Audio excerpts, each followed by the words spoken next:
Top BTech లేదా MCA కాలేజ్లో join అయితే ప్లేస్మెంట్ కాలేజ్ బాధ్యతే అని ఒక అపోహ ఉంది. నిజానికి కాలేజీలు అనేవి ఎంత 100% ప్లేస్మెంట్ గ్యారెంటీ ఇచ్చినప్పటికీ కంపెనీలు ఇచ్చే ఉద్యోగం అనేది మీ స్కిల్స్ మీద, టెస్ట్ మీద ఆధారపడి ఉంటుంది. కంపెనీ మీ క్యాంపస్కి వచ్చి పెట్టిన టెస్ట్లో మీరు నిజంగా కనుక ఉత్తీర్ణులయ్యి మీ సత్తా చూపించినట్లయితే కంపెనీ మిమ్మల్ని తప్పకుండా హైర్ చేసుకుంటుంది.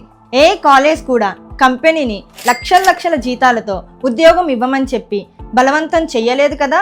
కాబట్టి ప్లేస్మెంట్ అనేది పూర్తిగా మీ యొక్క కోడింగ్ స్కిల్స్ మీద, కమ్యూనికేషన్ స్కిల్స్ మీద ఆధారపడి ఉంటుంది కానీ కాలేజ్ రెప్యుటేషన్ మీద ఆధారపడి ఉండదు. స్కిల్ బి జాబ్ బి అజాకే సాత్.